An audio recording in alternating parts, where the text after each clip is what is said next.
Okay, so if you're like the majority of my previous clients that I helped buy houses in the past, 18 years, you are wondering, you're like, okay, well, first of all, I need a bigger house. These kids and their stuff has multiplied like rabbits.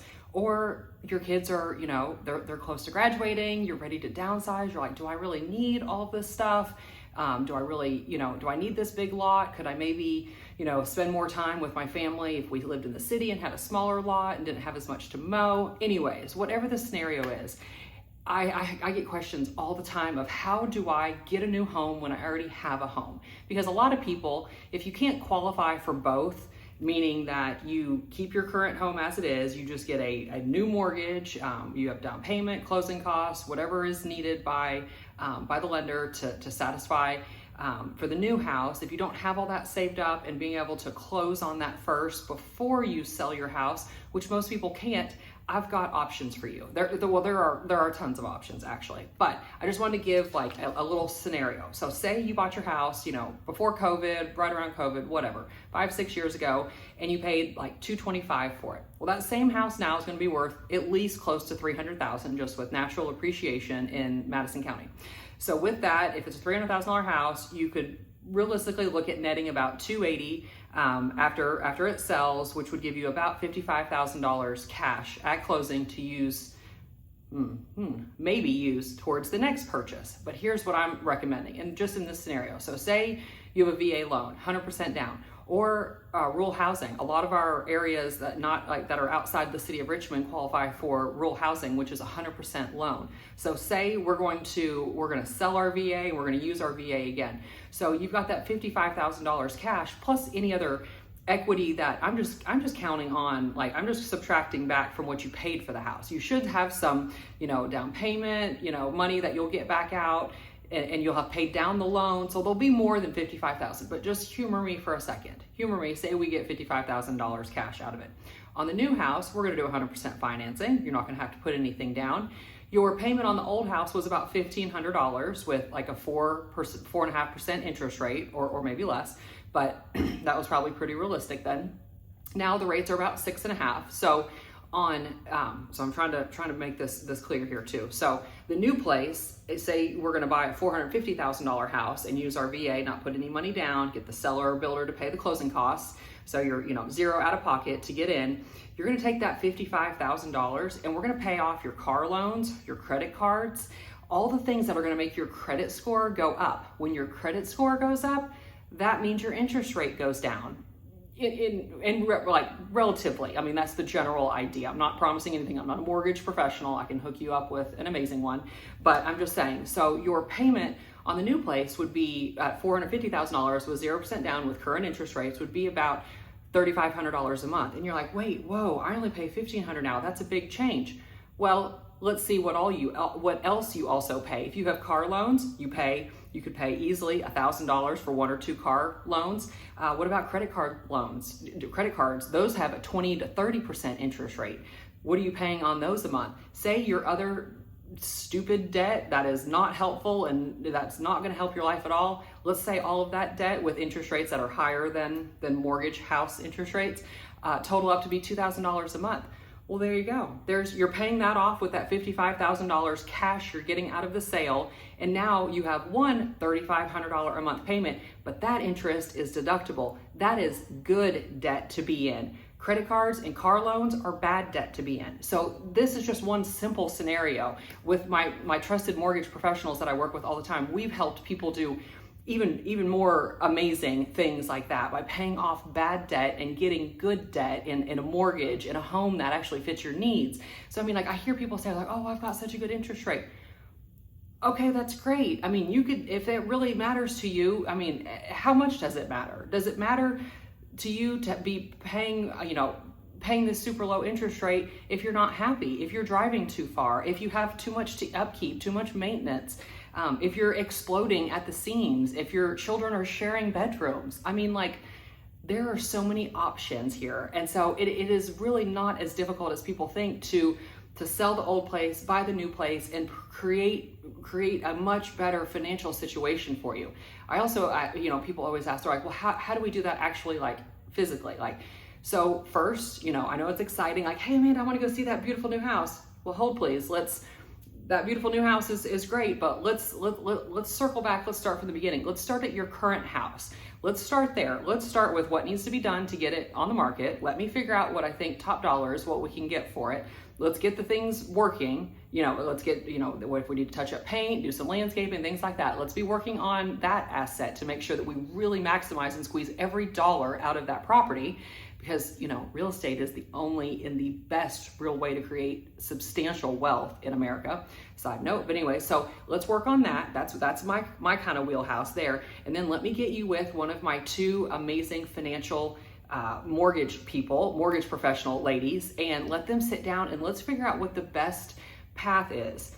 Some people, they might qualify. We might, one of my mortgage professionals is with a bank. So we might be able to do a bridge loan where you're only going to pay interest on the new one. So we can, we don't necessarily have to work on this house right now. We'll be working on getting the new place, figuring out where we're going to be, looking at houses, negotiating, getting all the good things done, and then sell this one.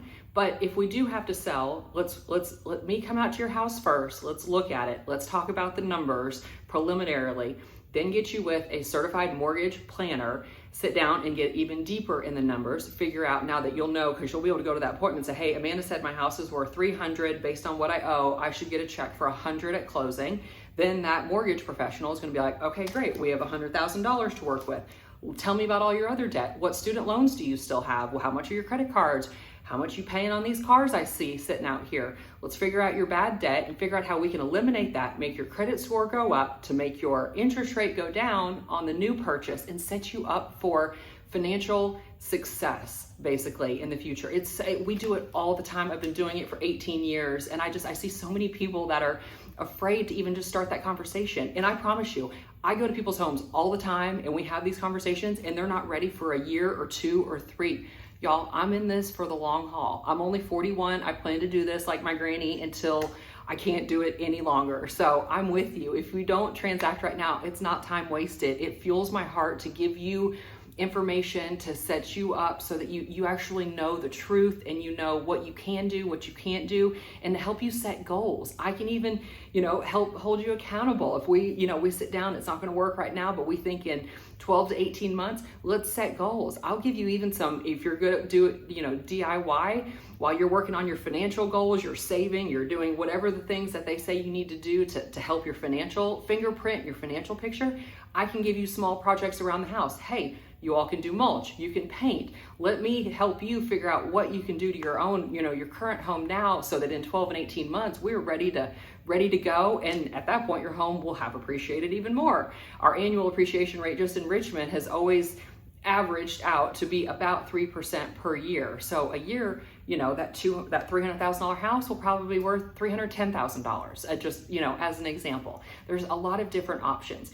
And again, too, if I had a couple recently who they had a paid for home, they'd been there over 20 years. It was really big, had a basement. We wanted to then downsize and have a new house with very low maintenance for a long time, a 1-year warranty, just one level, simple. We wanted the simple life. So like I said, their home was paid for. So we talked to a bank. What we did was we got a line of credit against the old house, which means it's like a revolving credit card, basically.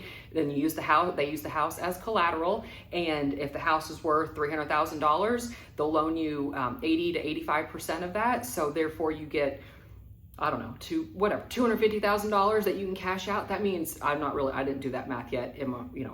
I'm not good with that kind of math. I can only do like 6% usually. But we figure out what we've got on that line of credit available for us to use without selling the whole old house. So then we find a new house that fits our needs perfectly, and we can then pay cash on that offer because it's a revolving line of credit at the bank. So you just call up the bank. You've got this, loan that's already in place, established on your property. Say, hey, I need a check for $250. We're closing on our new house next week. You get that counter check from the bank, you go and you're paying cash for it. Then you get it all ready, fix up the other one, put it on the market. Once it sells, you pay off that line of credit and it's gone, closed, and you're back to being debt free.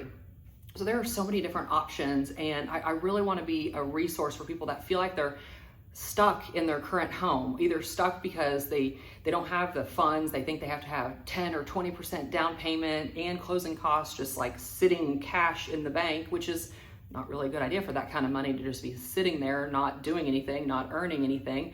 So let's figure out a plan so we can get you out of the home that you're, exploding from, or the change that you need, and get you into something else, your dream home even. If you bought your first home with me, maybe it's time for us to look at the dream home and figure out what we can, what and where we can go next. I guarantee if you're at the same jobs, you're probably making more each month, and you might not feel like, hey, we're able to save, because things cost more and whatnot. But let's get down in the weeds. Let's look at where you're spending your money. Do we have DoorDash? I can't tell you how many times my lender partners tell me, when they start pulling up people's, financial stuff, they're wasting so much money on DoorDash and other online gaming, and just wasteful things, and let's look at that and figure out, can we go without, can we just at least maybe, take the difficult route, for 6 to 12 months to set us up for huge success later. If you're spending $400 or $500 a month on bullshit, if you excuse me, on delivery and just dumb stuff, can we cut that out and use that money and save for the next 12 months? I mean, yeah, I bet you probably can. Are there other ways that we can, cut costs and save? Can we, hitch a ride to work with a friend and save gas or miles on our car? I think that if I'm the kind of person that if I set a goal, okay, I can dream, I'm I want this house, it's going to cost this, I need to know exactly what to do. I'm going to swallow my pride, live below my means for 12 months because I want that house, that, that fictitious, that picture of that dream home, that move out home, that $400,000 home.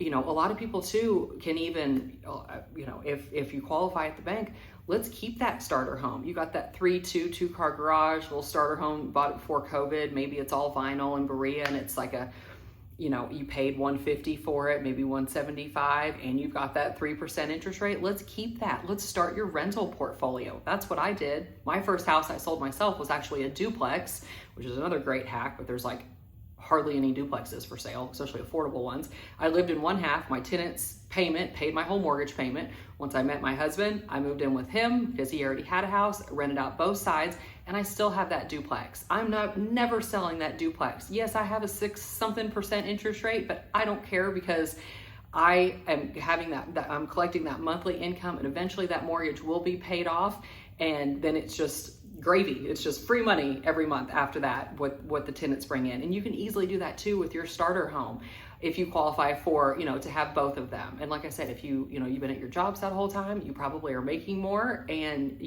that's also a possibility. Just throwing some ideas out there. If any of this resonates with you and you would like to discuss this more or get together, I would love to earn your trust and be your realtor for life. Amanda Markham with Berkshire Hathaway Home Services, Foster Realtors in Richmond, Kentucky, serving all of Madison County for 18 years, and would love to help you get into the home of your dreams.